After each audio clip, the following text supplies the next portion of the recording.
A continuación, Noticiero Telesucesos. Clasificación A. Apto para todo público. Un noticiero pensado para usted porque se lo merece. Nos acercamos a la realidad desde diferentes perspectivas.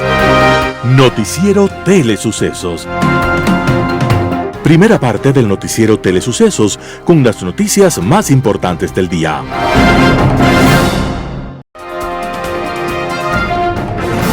Un día como hoy. Después de muchos siglos de oscuridad en el pensamiento, Europa vivió una época iluminada en el arte, la ciencia y el pensamiento. Fue el Renacimiento. Entre los grandes pensadores estaba el holandés Erasmo de Rotterdam, sacerdote que abandonó la sotana para estudiar filosofía y lenguas. Erasmo pronto destacó como escritor, y en su obra más famosa, Elogio de la locura, Erasmo hizo que la locura hablara, para que viéramos que en este mundo de locura, gobernado por los locos, todos terminamos un poco locos. La lucidez de Erasmo alumbra por encima del tiempo, y cuando la locura habla, se escuchan frases como las siguientes. Yo, la locura, soy la diosa. Si así no fuera, ¿cómo entender que los humanos sean gobernados por los peores y por los más ignorantes? Y continuaba hablando la locura de esta forma. ¿Cómo entender sin la locura que los pueblos soporten a los mentirosos y corruptos, a los que dicen aplicar unas leyes justas, cuando ellos mismos las han escrito para su propio beneficio? ¿Cómo entender que las leyes sean escritas por burros y nadie diga nada? Por eso los ignorantes y audaces son los que ordenan y son apreciados por los príncipes. Y así, a lo largo de muchas páginas, la locura habla del amor, de la vida y la belleza, del juego y del poder. En fin, habla de la locura que en el mundo gobierna. Erasmo de Rotterdam estaba muriendo un día como hoy, 11 de julio de 1536, y desde el misterio nos sigue preguntando, ¿hasta cuándo la locura? Las principales noticias del día. Titulares. Daniel Noboa presenta objeción parcial a reforma electoral sobre paridad de género. María Daniela Conde, nueva viceministra de Hidrocarburos. El presidente Noboa asume como miembro permanente del directorio de la empresa nacional minera. Los editoriales serán de Roberto Aguilar. Los asambleístas necesitan niñera para no corromperse. Noticias internacionales. Noticias del día. Daniel Noboa presenta objeción parcial a reforma electoral sobre paridad de género. El presidente Daniel Noboa presentó este miércoles 9 de julio de 2025 las últimas reformas aprobadas por la Asamblea Nacional a la Ley Orgánica Electoral y de Organizaciones Políticas o Código de la Democracia. En un comunicado publicado en redes sociales, la Secretaría de Comunicación señaló que esa objeción tiene como objetivo perfeccionar los textos aprobados y asegurar su alineación con los principios constitucionales y democráticos. El Ejecutivo precisó que dentro de la objeción se incorporaron ajustes específicos que resaltan la importancia de la paridad de género en los binomios electorales. Antes de la reforma, el artículo 99 del Código de la Democracia establecía que los binomios presidenciales debían conformarse por una mujer y un hombre o viceversa. Esta disposición fue sustituida por una redacción que, según activistas, abre la puerta a candidaturas presidenciales compuestas únicamente por hombres, al tiempo que permite contabilizar como paridad la presencia femenina en otros espacios, como encabezar listas de alianzas, lo que calificaron como un maquillaje estadístico. Según el gobierno, esta objeción busca elevar los estándares jurídicos del Código de la Democracia, asegurando que la normativa responda de manera efectiva a las principales preocupaciones de la ciudadanía en materia electoral. La intención es dotar al país de un marco legal sólido que garantice procesos electorales transparentes, inclusivos y justos. María Daniela Conde, nueva viceministra de Hidrocarburos. La ministra de Energía y Minas, Inés Manzano, confirmó este jueves 10 de julio que María Daniela Conde Caja asume el viceministerio de Hidrocarburos. La nueva funcionaria reemplaza a Guillermo Ferreira, quien dejó el cargo el martes 8 de julio de 2025. Conde se venía desempeñando como subsecretaria general de Acción Estratégica de la Presidencia de la República y ha sido delegada permanente del presidente Daniel Noboa en algunas entidades. Según los registros de la la Secretaría Nacional de Educación Superior, Ciencia, Tecnología e Innovación, María Daniela Conde es economista graduada en la Universidad San Francisco de Quito. Además posee el título de Master of Science in Economics and Management, otorgado por the London School of Economics and Political Science.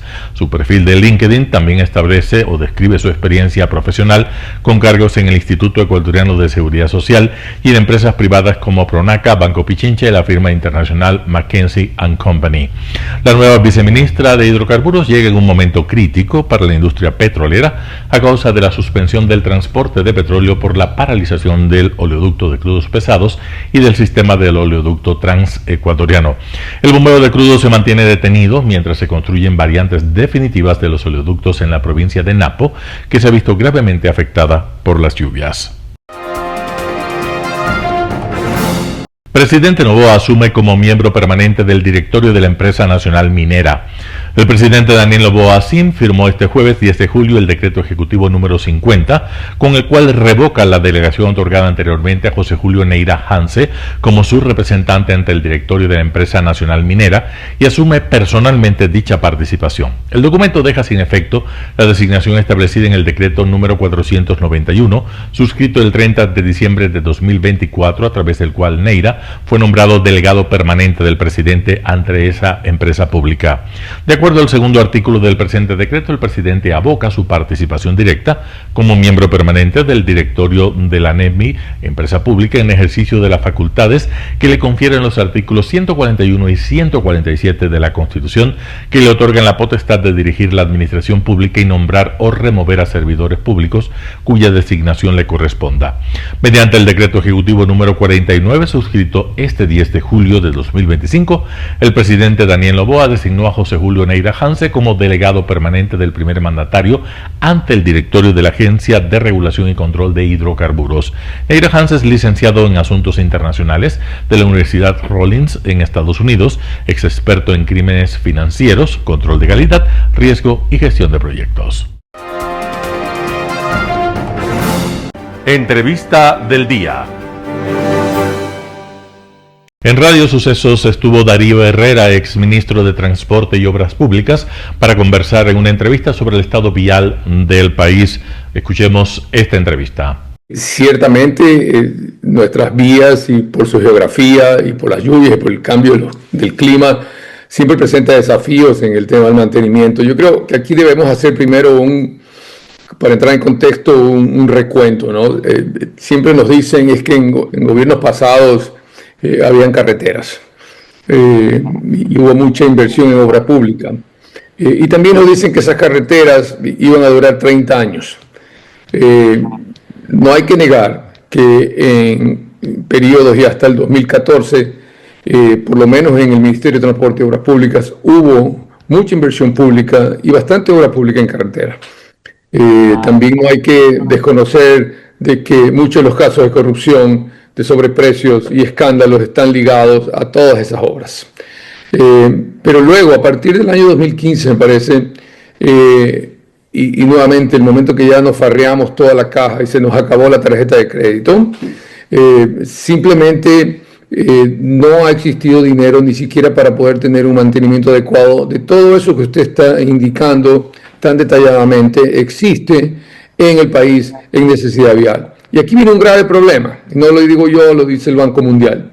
Si usted no invierte $1 en mantenimiento vial, supone que en 5 años usted va a invertir $5 en una reparación y hasta $25 en 10 años en una rehabilitación total en el caso de que se deje las vías sin el mantenimiento adecuado. Es mucho más costoso el mantenimiento que hacerlo a tiempo, ¿no?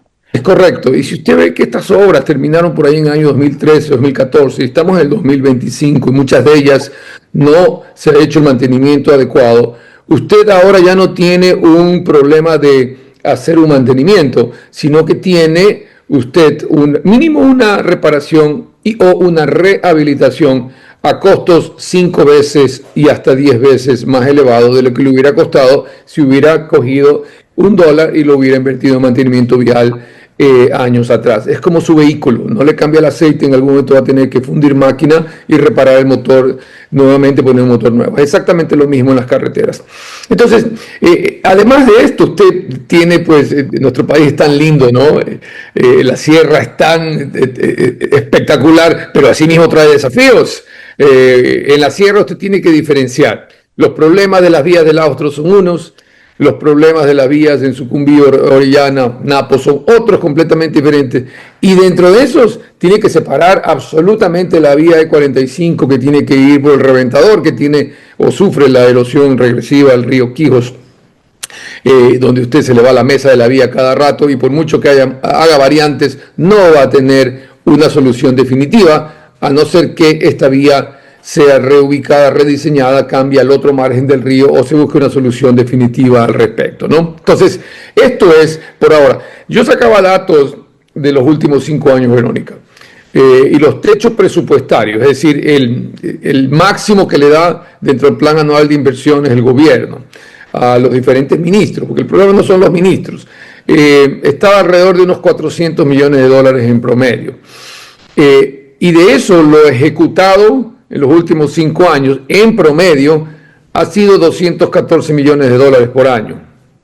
En el año 2022, que yo tuve el placer y el honor de servir a los ecuatorianos del Ministerio de Transporte y Obras Públicas, nuestro techo presupuestario, cuando ingresé en el mes de julio, era de 264 millones de dólares y estaba ejecutado el 22%. Y subimos el techo, incluyendo más obras, a 364 millones de dólares y logramos ejecutar cerca del 90%, es decir, 316 millones de dólares de dinero ejecutado en el 2022.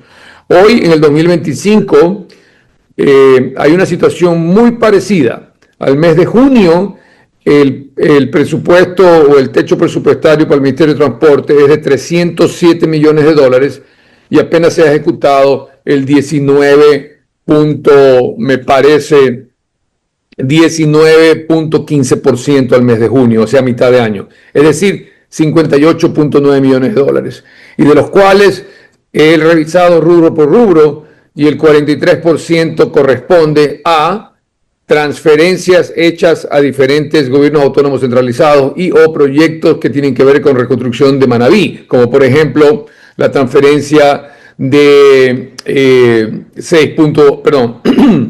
8.7 millones para la construcción de la Plaza Memorial de San Gregorio de Portoviejo. No digo que está mal, está muy bien que se haga eso. No obstante, una cosa es que yo devengue en obra y otra cosa es que yo devengue vía transferencia, que significa que le paso esa plata a un municipio para que ese municipio recién vaya a contratar esa obra en el tiempo. Entonces, lo que significa que estos dineros de inversión de obra pública, que ciertamente dinamizan la economía, no llegan a los bolsillos de los contratistas, no llegan a la cadena productiva, y eso se siente, ¿no? Y la gente reclama por obra pública, por construcción, porque sí tiene un factor de dinamización de la economía. Entonces, eso es preocupante, pero yo creo que es un buen desafío para el ministro actual. También visitó Radio Sucesos Roberto Romero von Buchwald, superintendente de bancos, para hablar del proceso de cambio de cooperativas a bancos. Esta entrevista pasó en Radio Sucesos y la vamos a escuchar en este momento. Bueno, sí, efectivamente tenemos que tener presente que todas las leyes que son elaboradas en la Asamblea Nacional rigen las reglas del juego de todos los sectores económicos, sociales, políticos, y se tiene que articular todas las leyes para poder cumplir con lo que dictamina la Asamblea Nacional. Dentro de lo último, con la nueva ley, se determina que algunas cooperativas de ahorro y crédito, algunas instituciones financieras deben pasar a la superintendencia de bancos. Especialmente hay que tener presente que lo que le interesa a la gente y hay que transmitirle tranquilidad es que las instituciones financieras, independiente de su forma de organización, hacen un gran trabajo que es el de captar recursos de la ciudadanía, es decir, a través de cuentas de ahorro, depósitos a plazo fijo, inversiones, para que con ese dinero puedan otorgar crédito. Y como es el mismo producto, la misma gestión, es el mismo riesgo y se debe supervisar en iguales condiciones a la misma actividad. Otro es el tema de cómo están conformadas y organizadas las instituciones financieras. Hay unas organizaciones financieras que se organizan a través de consejos de administración, consejos de vigilancia, que son elegidos dentro de los socios que son dueños de las cooperativas, y en el caso de los bancos, allí los accionistas son quienes toman las decisiones de la institución financiera. Pero hay que hacer notar algo sumamente importante. En los bancos, los accionistas, en caso de que una institución financiera caiga, esté mal, responden con su propio patrimonio.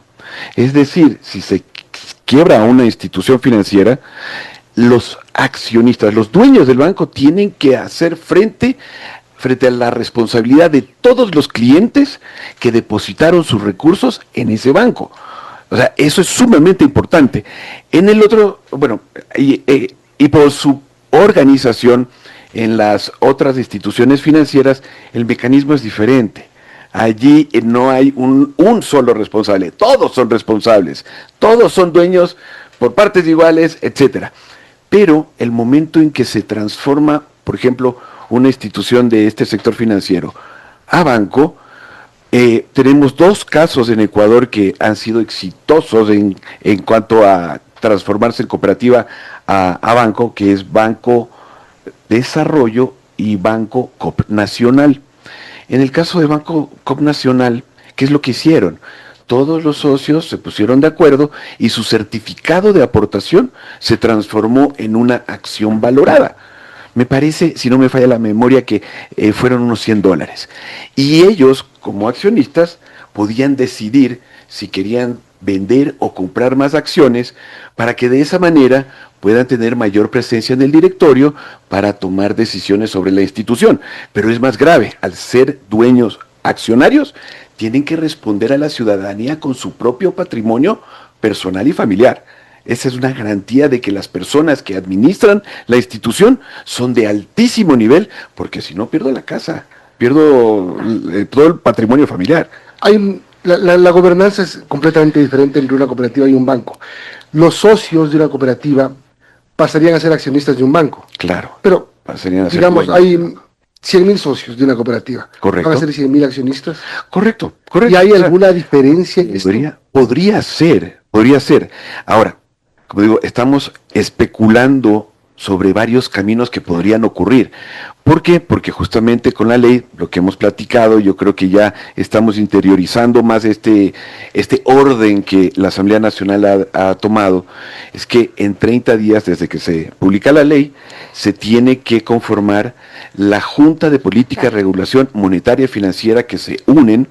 Como digo, tiene muchas ventajas esto, es diálogo de otras discusiones, pero esta junta tiene 90 días para determinar el modelo y las consideraciones que se van a poner en firme para que estas instituciones financieras pasen a la superintendencia. Ahí se va a saber cuáles son las condiciones para que una cooperativa sea banco. ¿Es necesariamente una cooperativa grande la que tenga que pasar a ser banco o no necesariamente así? No necesariamente, pero vemos que es muy probable también, porque estamos especulando, ¿no? Entonces, ¿qué es lo que dice esta ley? Se tiene que considerar 2 factores. El primero es si estas instituciones son sistémicas y cuál es la interconexión entre sectores financieros, para que sumadas estos dos pivots de análisis, se sumen muchos otros que van a provocar que se elija a cooperativas o a estas instituciones financieras que pasen a la supervisión de la Superintendencia de Bancos. En el programa Impacto Informativo estuvo también Fernando Santos, exministro de Energía, para hablar del convenio con Power China. Este es un problema muy serio que debe explicarse claramente a la ciudadanía. Además, me sorprende porque quien está llevando este arbitraje es el procurador del Estado. Él es el abogado de la nación y el único que tiene poder para terminar el proceso es él. y de las noticias que han aparecido en la prensa, el procurador no ha viajado a la China, ¿verdad? La señora ministra no es inclusive parte del proceso. El proceso, el actor es el SELEC, que es una entidad autónoma representada en este arbitraje por el procurador del Estado. Así es que yo me he quedado sorprendido, como toda la ciudadanía, de que ya se ha llegado a un acuerdo cuando hay infinidad de problemas.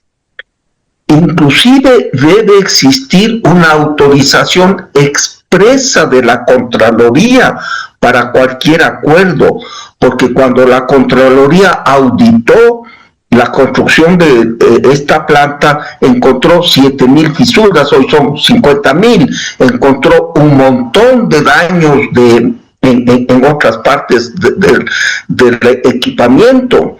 Entonces, mientras la Contraloría, que es el órgano de control de la administración, no dé también su visto bueno, no se puede firmar pues un acuerdo que ponga fin al proceso. Así es que ojalá, claro, la ministra explicó después que es un principio de varios pasos, pero la ciudadanía merece una explicación mucho más detallada, y especialmente si autorizó la Procuraduría, se autorizó la Contraloría, se autorizó el directorio del CELE, que es el actor, este tema, y en qué términos se ha firmado este acuerdo. Así es que se han levantado muchísimas inquietudes y preguntas. Ojalá la ciudadanía tenga rápidamente respuestas, porque es un tema muy serio. Doctor Santos, la ministra el día de hoy ha dicho que sí, ahora es la hora de la Procuraduría. Es decir, en estos momentos ya podría actuar la Procuraduría. Pero aquí lo que vemos es que primero el Poder Ejecutivo, mediante su más alto delegado, que es el presidente de la República, conversó y aparentemente establecieron la carpintería de un arreglo cuando se reunieron pues los dos presidentes en Beijing, el presidente Xi Jinping de China y el presidente Daniel Noboa, con sus respectivos ministros, en este caso la ministra de Energía. Ese es el procedimiento que tiene que darse en estos casos. Por un lado, lo de fondo, porque todo esto es por la central Coca-Cola Sinclair, efectivamente, para que Power China, que es la dueña de Sinohydro, que construyó Coca-Cola Sinclair, se haga cargo de esta central que no ha sido entregada al Estado después de que fuera culminada en 2016. Sí, está bien que se llegue a un acuerdo, porque esta planta no ha sido recibida, pero debe serse un acuerdo que satisfaga a las necesidades del país. Fíjese, puede irse la planta. ¿Qué tal si esto se ha firmado y se les ha dicho, señores chinos, paguen los 400 millones porque hay que completar lo que dijo la señora ministra de Energía con lo que dijo la canciller el día anterior, ¿verdad? Que China nos daba 400 millones. Pero ¿qué tal si se les dijo a los señores chinos, porque no se conoce el texto, pero supongamos se les dijo, hay un acuerdo, ya les recibimos la planta es nuestra, ustedes háganse cargo de la operación, pero al aceptarles la planta ya es dueño el Estado. ¿Qué tal si en 2 meses o 3 meses o un año se va la planta? Los señores chinos van a decir, no es nuestra responsabilidad, ya el Estado nos aceptó, ya terminó el arbitraje y el país pierde 4,000 millones de dólares. Así es que no hay que tomarle tan a la ligera. Este es un tema muy serio. Está bien, yo comencé las negociaciones a pedido del presidente Lasso para que los señores chinos se hagan cargo de la operación y mantenimiento y protejan la planta, pero que nos compensen por los daños. 70,000 fisuras, el daño geológico. No simplemente pagamos 400 millones y hay era el problema. No, hay que ser claros. Un panorama de noticias para su estatura intelectual.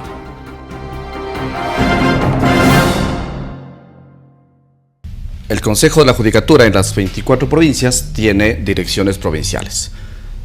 En 21 de ellas, un solo director maneja el ámbito administrativo y el ámbito disciplinario, que es el régimen disciplinario de los funcionarios judiciales. De acuerdo. La gran diferencia en Pichincha, Manabí y Guayas es que existen 2 directores. Es por eso la gran precisión que en Pichincha tenemos el director provincial del Consejo de la Judicatura en el ámbito administrativo, quien le habla, y también existe un director del Consejo de la Judicatura en el ámbito disciplinario. Y como decía, lo propio ocurre en Guayas y en Manabí. ¿Qué hace la dirección provincial en el ámbito disciplinario? Lo que la palabra lo dice, el tema disciplinario, el régimen disciplinario de los servidores judiciales de la provincia, exclusivamente. Mientras que la dirección provincial en el ámbito administrativo, que es la que está a mi cargo, es evidentemente todo un mundo. Es todo un mundo, ya. Desde el tema personal, administración de edificios, que estén funcionando en óptimas condiciones los edificios, que haya un buen servicio de justicia, que no falte materiales para que pueda desarrollarse el sistema judicial a lo largo de la provincia, encargos, vacaciones, ante la salida de una persona por renuncia o cualquiera que sea su forma, a través de un proceso de selección con ternas debidamente seleccionado, el reemplazo de esa persona, en fin, cuidar el recurso asignado por el Consejo de la Judicatura a la provincia. En este caso, los consejos de la Judicatura son 24, ¿no? 24 provincias. El Consejo es uno solo y tenemos 24 direcciones provinciales sumadas en las 3 que había dicho, directores en el ámbito disciplinario. Eso si comparamos con lo que antes existían, las cortes provinciales, ¿es lo mismo? ¿Es distinto? ¿En qué se diferencia? No, en la corte provincial existe y también tenemos, claro, 24 cortes provinciales. Ese es un tema netamente jurisdiccional. Los jueces en cada corte provincial tenemos salas especializadas que son los que conocen las apelaciones que suben o de los recursos planteados por las partes procesales en primera instancia. Totalmente distinto del tema administrativo. ¿Existe una subordinación o no? ¿O son distintos las cortes provinciales, que depende de la Corte Nacional de Justicia, y lo que son los consejos de la Judicatura o las direcciones provinciales del Consejo? Dos cosas distintas. Las cortes es un tema jurisdiccional y la dirección provincial es un tema administrativo. El Consejo de la Judicatura, recordemos, es un órgano de gobierno y administración de la función judicial. Las cortes, pues netamente jurisdiccional, mientras que el Consejo es administrativo. Perfecto. Ahora, dentro de la dirección provincial del Consejo de la Judicatura de Pichincha, se está invitando a los profesionales especializados en síndico de quiebras, genética, psiquiatras, laboratistas clínicos, ADN y traumatología a formar parte del registro de peritos de la función judicial. ¿Qué es un perito y qué es un perito judicial? Para después entrar en estas especializaciones. Nosotros tenemos un registro, el Consejo de la Judicatura me refiero, un registro de peritos. ¿Qué son los peritos? El perito es un experto en determinada materia que auxilia al juez en determinado proceso judicial. A lo largo de un proceso judicial, el juez debe contar con el nombramiento de un perito para que le auxilie o le presente su informe en tal o cual materia determinada.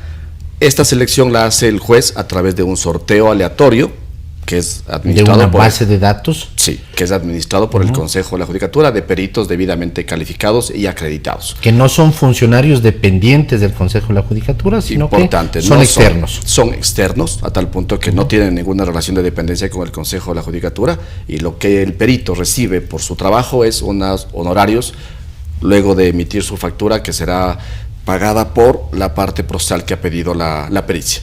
Por ejemplo, en mi caso, yo como arquitecto soy perito evaluador, pero calificado en la Superintendencia de Compañías en su momento. Estoy dentro de una base de datos que, claro, ahí son otras las funciones, y realmente cuando alguien necesita un perito evaluador, que le digan, este peritaje tiene que realizarse por un perito evaluador calificado por la super de compañías, buscan dentro de la base de datos y, por ejemplo, me hacen un llamado a mí. Entonces, es correcto. Es así. Acá es algo parecido, pero en este caso dentro de lo que es la función judicial y donde el juez solicita, en este caso, dentro de esa base de datos, vía sorteo, el que se le adjudique un perito. Es correcto. Existe una base de peritos, un listado, un banco de peritos que es los que han pasado un proceso de calificación y acreditación como tal en distintas materias, contable, arquitectura, evaluación de bienes, un sinnúmero del catálogo de peritos como tal.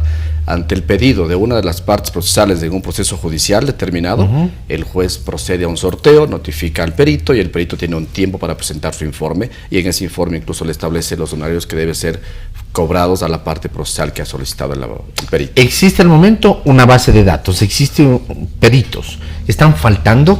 ¿O qué es lo que sucede? Existe una base de datos importante en Pichincha que bordea los 2.800 peritos en distintas materias.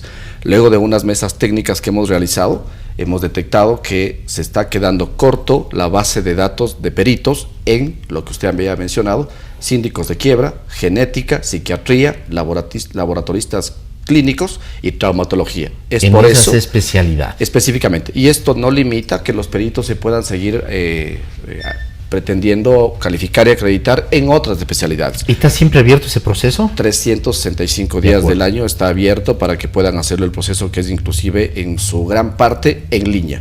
Este es un llamado que hace la Dirección Provincial del Consejo de la Judicatura a diferentes profesionales que no necesariamente deben ser abogados, sino que pueden ser de distintas profesiones. ¿Naturales jurídicos incluso? Incluso una persona jurídica puede ser también perito, claro que sí.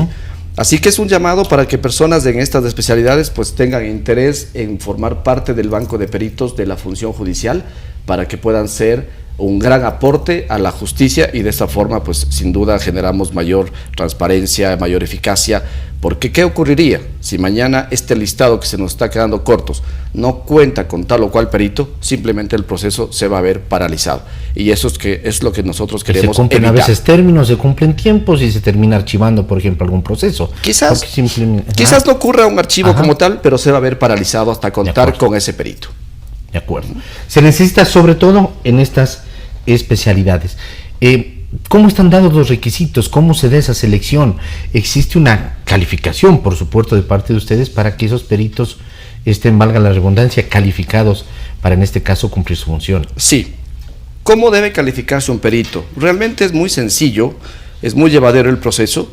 Primero debe ser mayor de edad, debe tener un título de tercer o cuarto nivel acreditado por el CENESID en la profesión o en la especialidad que pretende calificarse. Y además, e importante, debe tener y demostrar una solvencia o una experiencia mínima de 2 años. La forma en que debe hacerlo es muy sencillo. Debe ingresar a la página oficial del Consejo de la Judicatura, esto es a www.funcionjudicial.gov.es. Ingresamos al link Servicios en línea, Sistema Pericial, y en el campo Acreditación de Peritos va a encontrar toda la información que debe cumplir el perito para su calificación. Luego de la calificación, el perito debe aprobar un curso básico que es impartido por la Escuela de la Función Judicial. ¿Sí? Y de esa forma, el perito pues va a recibir una inducción respecto de cómo debe elaborar los informes, porque los informes no se elaboran a gusto y criterio de los peritos, sino que cumplen un parámetro establecido por el reglamento expedido por el Consejo de la Judicatura. ¿Cómo debe hacer adicional? La inversión para su calificación es de apenas $50 y la acreditación le sirve por 2 años. Después de ese tiempo, si desea renovar su acreditación, el costo es de $30 por esta renovación. ¿Y ahí nuevamente rinden pruebas o simplemente es una renovación? Va a tener que pasar un curso que es anual. Correcto, ¿no? Sí. Porque sobre todo hay que actualizarse seguramente con distintos procedimientos, de las normas, leyes y reglamentos que van cambiando y es básicamente de conocimientos es en correcto, ese sentido, ¿no? Es correcto. De acuerdo. Quizás si me permite, se preguntará los posibles interesados, bueno, quién me llama, cómo me llaman, cómo me fijan, cómo presento mi informe, en fin, un pequeño resumen de cómo funciona. La parte procesal solicita al juez la designación de un perito. Anteriormente, las partes podían insinuar quién quiere que sea su perito, porque el listado de peritos es público y está colgado en la página de la función judicial. Y antes, insisto, se podía insinuar que quiero que sea mi perito tal o cual persona. Hoy por hoy, para dar mayor transparencia a los procesos judiciales y consecuentemente a los informes periciales, solamente es por sorteo aleatorio que hace el juez. Una vez que la parte procesal solicita la designación del perito, el juez hace el sorteo aleatorio del sistema informático de peritos, designa al perito que sale seleccionado en tal o cual especialidad, notifica al correo electrónico que tiene asignado ese perito, en el cual le da un tiempo, un término que se denomina para presentar su informe, que puede bordear más o menos unos 10 días, puede pedir una ampliación de ser el caso si es complejo el informe, le fija los honorarios que debe cubrir la parte que ha solicitado. Que están en base a una tabla, una ¿no? tabla fijada en un reglamento expedido por el Consejo de la Judicatura, aprobado en una resolución del Pleno como tal. Finalmente, el perito presenta su informe dentro del proceso judicial y posteriormente el juez convoca una audiencia para que el perito sustente su informe en audiencia, que será rebatido inclusive por las partes procesales. Aprobado el informe, finaliza el trabajo del experto, en este caso del perito. Esta es la mecánica. Un panorama de noticias para su estatura intelectual.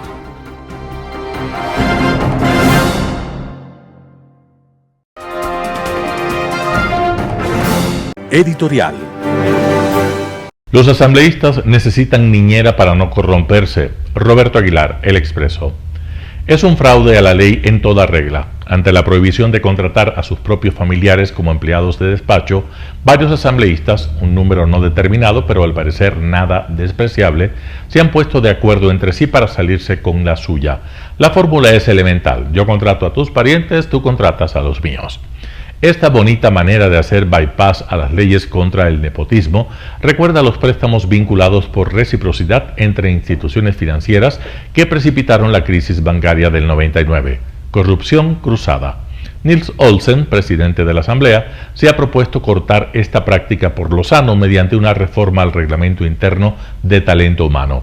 Hasta el momento ya han identificado 40 de estas contrataciones dolosas que corresponden a hermanos de asambleístas a quienes se le ha pedido la renuncia. Estamos haciendo un barrido, dijo en una entrevista con Ecuador TV, para identificar padres, parejas, primos. No es difícil que los casos se cuenten por centenas. La anécdota es risible. El asunto se descubre porque el oficialista Dominique Serrano, que probablemente sea a sus 19 años el legislador más joven de la historia ecuatoriana, fue visto dibujando monigotes durante una sesión de la comisión parlamentaria a la que pertenece. Dibujando en lugar de atender a clases. ¡Horror! Hubo llanto y rechinar de dientes en la bancada correísta. Ricardo Patiño, a quien el envío de cocaína a Italia por valija diplomática le parece irrelevante, se escandalizó por esto. Y la bancada oficialista le siguió la corriente y pidió una sanción para el mal portado, como si el problema de Serrano fuera que dibuja en las sesiones y no el hecho de que ellos lo pusieron ahí, a pesar de su evidente falta de preparación para el cargo. El caso es que, enfocados los reflectores en el joven dibujante, que nunca hizo nada para merecer la atención de nadie, se descubre que un hermano suyo y su propia madre trabajan en la asamblea. ¿Quién contrató a la madre? El indescriptible asambleísta también de la bancada de gobierno, Egner Recalder, con una larga y poco edificante historia de chanchullos peseteros en esta sede parlamentaria. De hecho, la tenía como asesora de nivel 1, con $3.000 de sueldo sin contar con beneficios. A cambio, la hija de Recalde, Natalie, se desempeña como asambleísta alterna de Dominique Serrano. Que el nombre de Recalde sea el primero en saltar en este primer caso de corrupción abierto en la nueva legislatura no debe sorprender a nadie. No debe sorprender, para empezar, a los propios oficialistas, que lo conocen muy bien y que, sin embargo, en el periodo anterior fueron capaces de elevarlo incluso a la vicepresidencia de la Asamblea con puesto fijo en el Consejo de la Administración Legislativa CAL. En 2021 había llegado a legislador por la Izquierda Democrática, pero fue expulsado de ese partido por diezmero. Las pruebas eran tan contundentes que él no tuvo más remedio que admitirlo. Sí, efectivamente, cogía plata del sueldo de sus asistentes. Lo justificó diciendo que era para ornados solidarios. Un meme, el honorable. El Comité de Ética propuso su destitución. La correísta Luisa González lo defendió a capa y espada y el Pleno lo salvó. Su amigo, el entonces asambleísta Daniel Noboa, faltó ese día. Recalde volvería de su mano tras la muerte cruzada y ahí lo tenemos hoy, haciendo lo que sabe. He ahí el problema de fondo de las reformas anunciadas por el presidente Niels Olsen que dejan intacto. Él ni siquiera se atreve a nombrar a Egner Recalde ni a nadie en absoluto en sus denuncias. Al contrario, habla del asambleísta A y del asambleísta B para explicar cómo funciona este esquema de nepotismo. De hecho, no ha dado un solo nombre de los legisladores cuyos 40 hermanos obtuvieron un puesto en la asamblea de forma fraudulenta. Y no es que no se lo hayan pedido. Así, esta cruzada anticorrupción se traduce hasta el momento en una purga anónima para no incordiar a nadie, especialmente para no incordiar a los amigos poderosos de Egner Recalde. El problema de fondo no es haber descubierto un caso de nepotismo, es que siempre estuvo ahí y todo el mundo lo sabía. Y la reforma al reglamento de talento humano para impedir la contratación de familiares de asambleístas en toda la institución.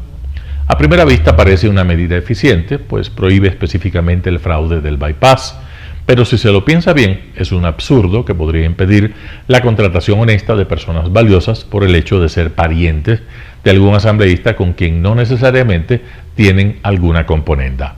Hasta podrían no tener relación alguna, incluso ser rivales políticos, como ocurre con los hermanos Lazo y los hermanos Correa, por no poner sino los ejemplos más visibles.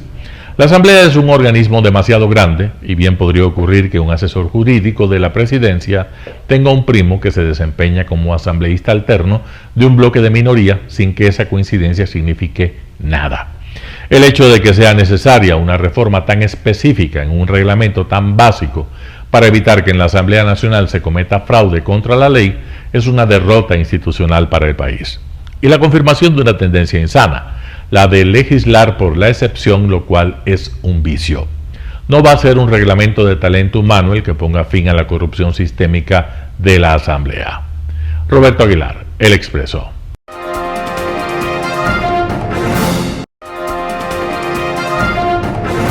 Noticias internacionales. Trump amenaza a Brasil con un arancel del 50% y exige el fin del juicio a Bolsonaro. El presidente de Estados Unidos, Donald Trump, dijo que impondrá aranceles del 50% a las importaciones brasileñas, citando un juicio de caza de brujas contra el expresidente brasileño Jair Bolsonaro. Bolsonaro está acusado de intentar anular su derrota en las elecciones de 2022. Se enfrenta a cargos que incluyen la participación en una organización criminal armada y el intento de socavar el orden democrático de Brasil. En una carta dirigida al actual presidente Luis Ignacio Lula da Silva, Trump dijo que el juicio no debería estar ocurriendo y pidió que terminara inmediatamente. Lula respondió que los aranceles del 50% activarían la ley de reciprocidad económica de Brasil, lo que podría suspender los acuerdos comerciales de inversión y de propiedad intelectual con Estados Unidos. Lula también señaló que Estados Unidos ha mantenido un superávit comercial de más de 410.000 millones de dólares con Brasil en los últimos 15 años. Bolsonaro no ha hecho comentarios sobre el anuncio de Trump, pero anteriormente ha dicho que es víctima de una persecución política.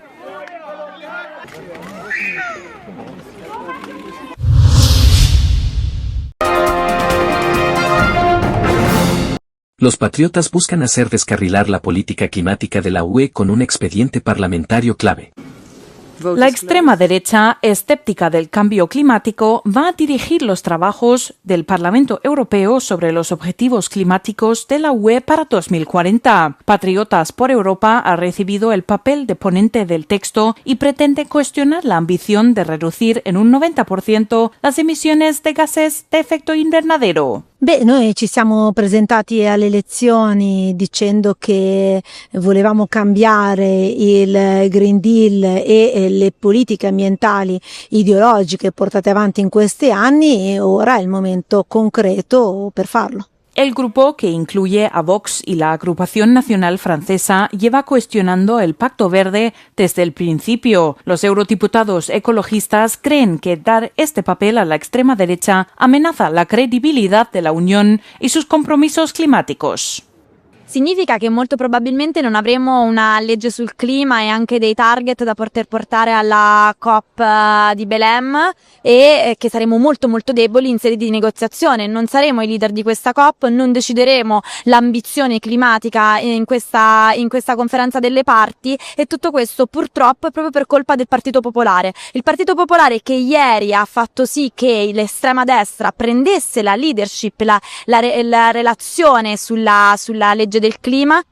Aunque los patriotas tendrán una influencia definitiva en los debates, no podrán impedir que los demás grupos lleguen a un acuerdo sobre el texto final.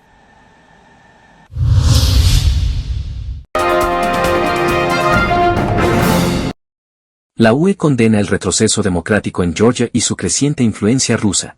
El Parlamento Europeo ha aprobado uno de los documentos más duros de la historia de la ampliación de la UE. Se trata del informe de progreso sobre el proceso de adhesión de Georgia. Con 490 votos a favor y 147 en contra, los eurodiputados lamentan lo que califican de retroceso del Estado de Derecho y la creciente influencia rusa en el partido gobernante Sueño Georgiano, liderado por el multimillonario Bidzina Ivanishvili. We see rigged elections last year in the parliamentary elections, and since then we've seen ever more brutal clampdown and crackdowns on peaceful protesters. So what this report clearly shows is that the Georgian Dream government seems to be playing out the Russian playbook of disinformation, manipulation and intimidation, and that is really not going towards the membership of the European Union. El Parlamento Europeo ha denunciado en repetidas ocasiones lo que califica de fraude electoral en las elecciones de octubre de 2024 contra la oposición, compuesta también por fuerzas proeuropeas. Tanto la UE como el Consejo de Europa han condenado reiteradamente las detenciones de miembros de la oposición, periodistas y activistas. Return to the EU path could only be considered if the Georgian authorities take credible steps to reverse democratic backsliding, meaning stopping the violence against citizens, releasing all those unjustly detained, suspending repressive laws and engaging in a meaningful dialogue with civil society. No obstante, el gobierno georgiano afirma su pleno compromiso con el proceso de adhesión a la UE, según declaró el pasado mes de mayo a Euronews uno de sus miembros. There are many speculations about our accession path, but there is no real shift in our policy. We have the only policy which is the integration agenda. That's formally adopted by the government.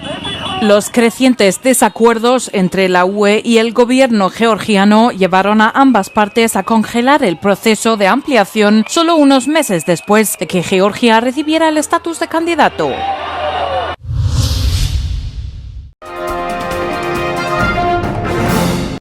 Rusia ataca Kiev con más misiles y drones, causando incendios y al menos 10 heridos.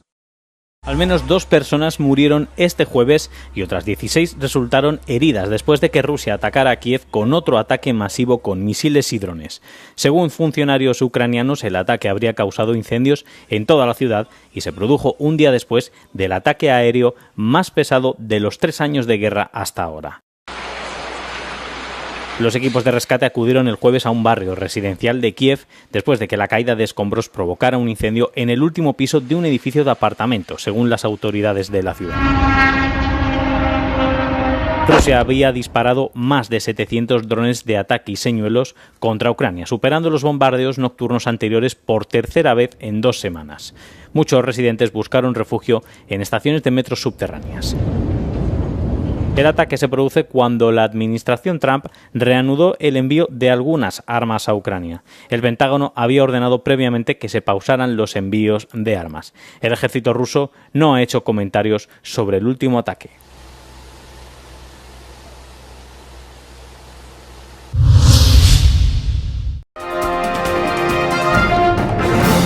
Telesucesos Sports.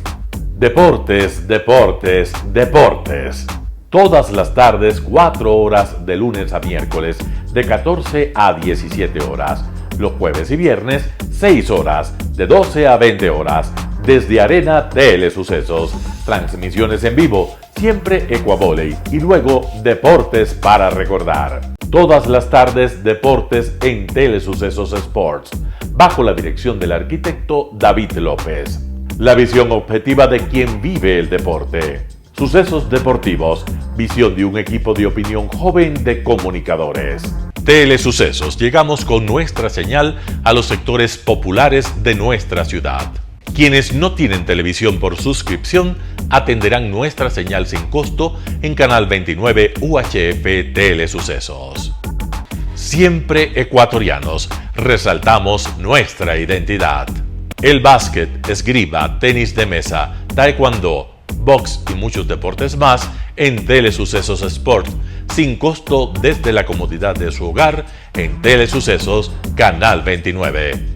Arena Telesucesos es una importante y funcional edificación cubierta dispuesta para la práctica y desarrollo de eventos del Ecuavolley. Si deseas asistir a los encuentros en vivo de Ecuavolley, comunícate con nosotros a los números de teléfono 2021-224 o al 0989-973-725. Ven con tu familia y amigos a vivir la emoción del Ecuavolley. Emoción sin límites los días jueves y viernes desde la comodidad de su hogar. Resaltamos nuestra identidad como ecuatorianos iniciando transmisiones en Telesucesos del Ecuavolley, que representa, luego del fútbol, el deporte más popular de nuestro país y el que practican los ecuatorianos residentes en muchos países del mundo. Nuestra señal será transmitida en directo por televisión abierta en la ciudad de Quito y a través de las redes sociales a todo el país, así que llegará a Estados Unidos, España e Italia, creando a través del Ecuavolley un nexo fraterno entre ecuatorianos y entre los inmigrantes de nuestro país. Anuncie en Telesucesos Sport y llegue con nosotros a lo más importante del deporte popular.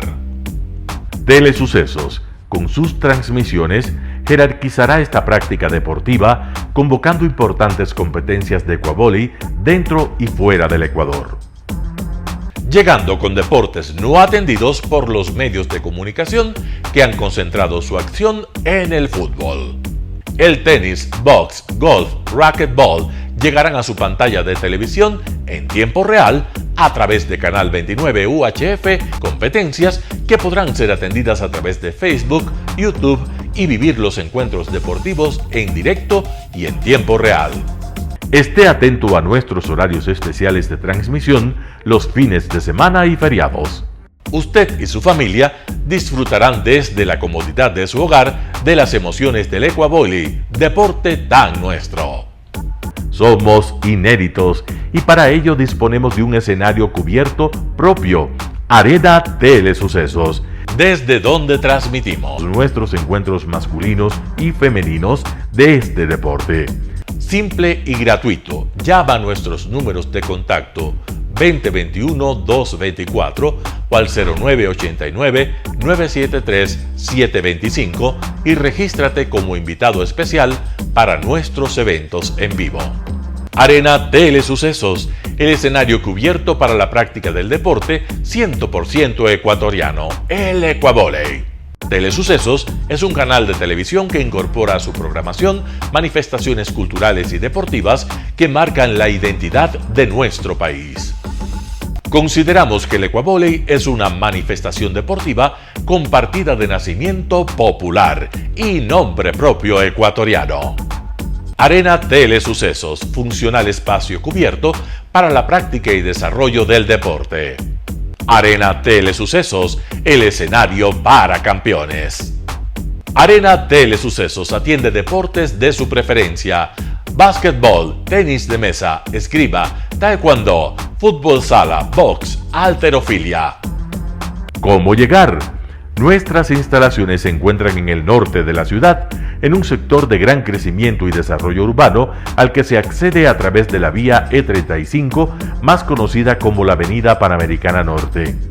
Desde el centro comercial El Portal, a 2 kilómetros a la derecha, se encuentra la calle García Moreno, antiguo camino a Llano Grande, una arteria en la que se desarrollan dinámicos comercios. Junto al centro comercial Ciudad Alegría, a 100 metros, hemos llegado a nuestras instalaciones, Arena Telesucesos, la cancha del Ecuavolley. Por fin tiene usted un espacio de difusión de su deporte preferido. Telesucesos, el canal de televisión siempre inédito. El noticiero Telesucesos es retransmitido de lunes a viernes a las 7 horas por Radio Planeta Sur 106.1 FM de la ciudad de Loja. Noticiero Telesucesos. Las opiniones vertidas en este espacio por la producción y dirección del programa son de exclusiva responsabilidad de sus autores y de quienes intervienen en ellos.